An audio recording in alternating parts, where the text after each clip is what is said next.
اللہ پاک جس کو پسند کرتا ہے اسے ان 3 مشکلات میں ضرور ڈالتا ہے۔ جب تمام دروازے بند ہو جائیں، ساتھ دینے والا کوئی نہ ہو، جب دنیا ٹھکرا دے، دوست چھوڑ جائیں، رشتہ دار چھوڑ جائیں، تو ان سنگین حالات میں گھبرانا تو بالکل ہے ہی نہیں، پریشان تو بالکل ہونا ہی نہیں۔ ان حالات میں بس اپنی امید بھری نگاہوں سے اپنے رب کو دیکھ لینا، اپنی امید بھری نظروں سے رب کی طرف پلٹنا۔ قسم خدا کی، تمہاری نگاہ پلٹنے سے پہلے تمہاری نظریں پلٹنے سے پہلے میرا اللہ تمہارے تمام مسائل حل کر دے گا۔ اللہ تعالیٰ کسی بھی انسان پر اس کی ہمت سے زیادہ بوجھ نہیں ڈالتا۔ اللہ تعالیٰ دنیا میں رہنے والے کسی بھی انسان پر اس کی ہمت سے زیادہ، اس کی طاقت اور اوقات سے زیادہ بوجھ ہرگز نہیں ڈالتا۔ دنیا میں رہنے والے ہر ایک انسان کو اپنی زندگی میں مصائب اور مشکلات کا سامنا ضرور کرنا پڑتا ہے، چاہے وہ غریب ہو، امیر ہو، بادشاہ ہو، فقیر ہو، عورت ہو، مرد ہو، نیک ہو، بد ہو۔ الغرض دنیا میں رہنے والے ہر ایک انسان کو اپنی زندگی میں مصائب اور مشکلات کا سامنا ضرور ہر حال میں کرنا پڑتا ہے۔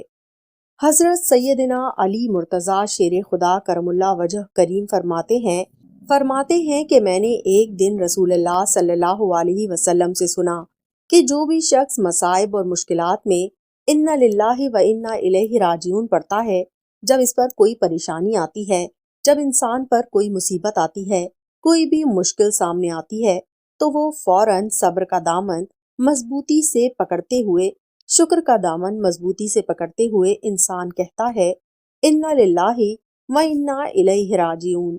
ایسا کہنے والے کے لیے اللہ تعالیٰ جنت میں ایک گھر بنا دیتا ہے۔ جو بھی انسان مصائب اور مشکلات میں انا للہ و انا الیہ راجعون پڑھتا ہے، ایسے کے لیے اللہ تعالیٰ جنت میں ایک خوبصورت سا مکان بنا دیتا ہے، عالی شان محل بنا دیتا ہے۔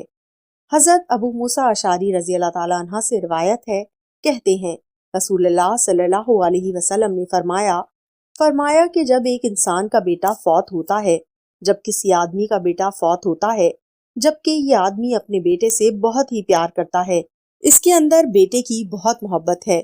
جیسے ہی بیٹا پیدا ہوتا ہے تو ایک والد اپنے اندر سپنے پیدا کرتا ہے، خواب پیدا کرتا ہے۔ اس کی خواہش تمنا ہوتی ہے کہ جس طرح آج میں اپنے چھوٹے ننھے بیٹے کی انگلی پکڑ کے اس کو چلانا سکھا رہا ہوں، اس کو اٹھنا بیٹھنا سکھا رہا ہوں، اس کو کھلانا سکھا رہا ہوں، آج میں جوان ہوں، یہ بچہ ہے، جب یہ جوان ہوگا میں اس وقت بوڑھا ہو جاؤں گا، میرے ہاتھ تو ہوں گے مگر کانپتے ہوں گے، میری ٹانگیں ہوں گی، ان ٹانگوں سے اللہ تعالیٰ طاقت چھین لے گا، ان ہاتھوں سے اللہ تعالیٰ طاقت چھین لے گا، ان ہاتھوں سے اللہ تعالیٰ قوت چھین لے گا، میں چلنے کے قابل نہیں رہوں گا، چلنے کے لیے مجھے سہارے کی ضرورت پڑے گی، تو پھر یہ میرا بیٹا ہوگا، جس طرح آج میں اس کی انگلی پکڑ کے اس کو سہارا دے رہا ہوں، تو بڑا بن کر یہ مجھے سہارا دے گا، میرے چلنے میں میری مدد کرے گا، یہ بڑا بن کر میرا بازو بنے گا، میری خدمت کرے گا، جس طرح آج میں اپنی رگوں سے خون نکال کر اس کی رگوں میں ڈال رہا ہوں گا۔ یہ باپ کے سپنے ہوتے ہیں۔ نبی علیہ الصلوۃ والسلام فرماتے ہیں جب ایک آدمی کا نوجوان بیٹا فوت ہوتا ہے، اس سے بڑی پریشانی کون سی ہو سکتی ہے، اس سے بڑی آزمائش کون سی ہو سکتی ہے کہ ایک شخص کا نوجوان بیٹا فوت ہو گیا، اس سے بڑی مصیبت کون سی ہو سکتی ہے۔ جیسے ہی اس کا بیٹا فوت ہوتا ہے، اس کا انتقال ہوتا ہے، تو یہ فوراً ہی کہتا ہے انا للہ و انا الیہ راجعون۔ بیٹے کی میت کو بیٹے کا چہرہ دیکھتے ہی بے ساختہ بول پڑتا ہے انا للہ و انا الیہ راجعون۔ اللہ تعالیٰ حضرت اسرائیل علیہ السلام سے پوچھتا ہے اسرائیل، اس کے اوپر اتنی بڑی مصیبت ٹوٹی، اتنی بڑی مصیبت اور آزمائش کا پہاڑ ٹوٹا، اس کا نوجوان بیٹا اس کے ہاتھوں سے چلا گیا، یہ بتا کہ جب اس کا نوجوان بیٹا مرا تو اس کی زبان پر اس وقت کون سا لفظ تھا، میرے اس بندے اس وقت کیا کہا تھا؟ تو فرشتے کہتے ہیں یا باری تعالیٰ، جب تیرے اس بندے کا بیٹا فوت ہوا تو اس کی زبان سے بے ساختہ نکل گیا انا للہ و انا الیہ راجعون۔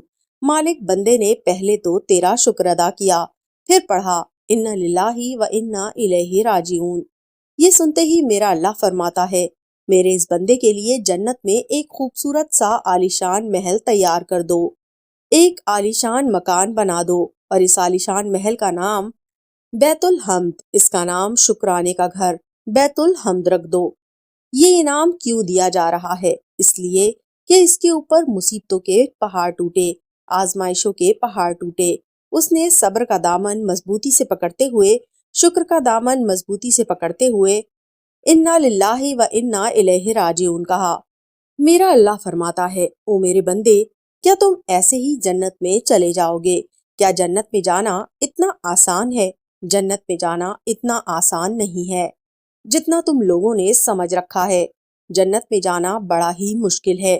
آسانی تک جانے سے پہلے پہلے، آسانیوں تک پہنچنے سے پہلے پہلے مشکلات کا سامنا کرنا پڑتا ہے۔ فرمایا جنت میں جانے سے پہلے پہلے پریشانیوں کی بھٹی میں جلنا پڑے گا، جہنم کی آنکھ سے بچنے کے لیے آزمائش کی بھٹی میں جلنا پڑے گا، مصیبتوں کی بھٹی میں جلنا پڑے گا، آزمائشوں کی، مصیبتوں کی، پریشانیوں کی، مشکلات کی بھٹی میں جل جل کر یہاں تک کہ تمہارے اندر ایک گناہ، ایک چھوٹی سی غلطی بھی موجود نہیں ہوگی۔ چھوٹے سے چھوٹے گناہوں کو بھی یہ بھٹی جلا کر راکھ کر دے گی۔ آزمائشوں کی بھٹی، مصیبتوں کی بھٹی، مشکلات کی بھٹی چھوٹے سے چھوٹے گناہوں کو بھی جلا کر راکھ کر دے۔ جب تم بالکل سر سے لے کر پاؤں تک پاک و صاف ہو جاؤ گے، پھر جا کر تم جنت کا منہ دیکھو گے، پھر جا کر تم جنت کا نظارہ کرو گے۔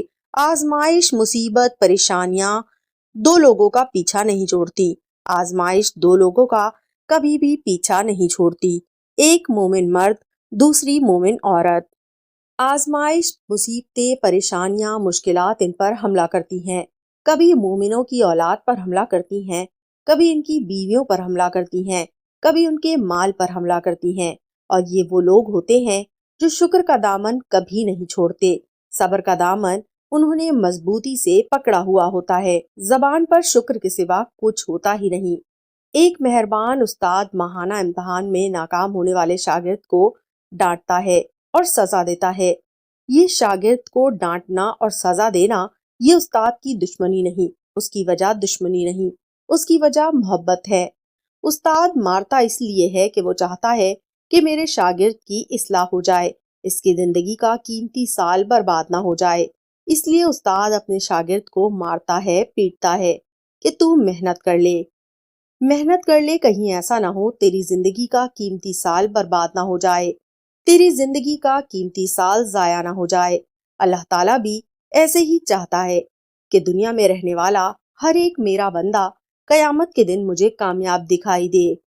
جب اللہ تعالیٰ ہمیں جہنمی راستوں پر چلتا دیکھتا ہے تو اللہ ہماری زندگی میں دکھ بھر کر، غم بھر کر، مشکلات بھر کر، پریشانیاں اور ٹینشنیں بھر کر اللہ تعالیٰ ہمیں ہمارے اعمال کی طرف متوجہ کرتا ہے۔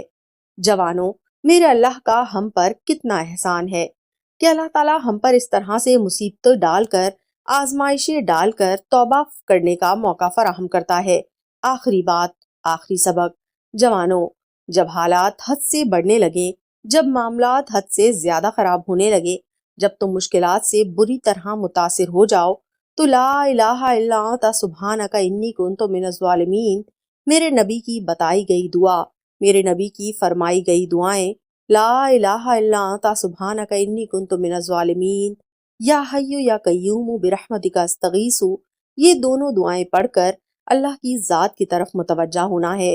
ان دو دعاؤں کے ذریعے اپنی دعا اللہ سے مانگے تو اللہ تعالیٰ ان کی دعائیں کبھی رد نہیں کرے گا، ضرور بالضرور قبول فرمائے گا۔ ناظرین، کمنٹ باکس میں اللہ کے اور رسول صلی اللہ علیہ وسلم کے 99 ناموں میں سے کوئی ایک نام ضرور ٹائپ کیجیے گا۔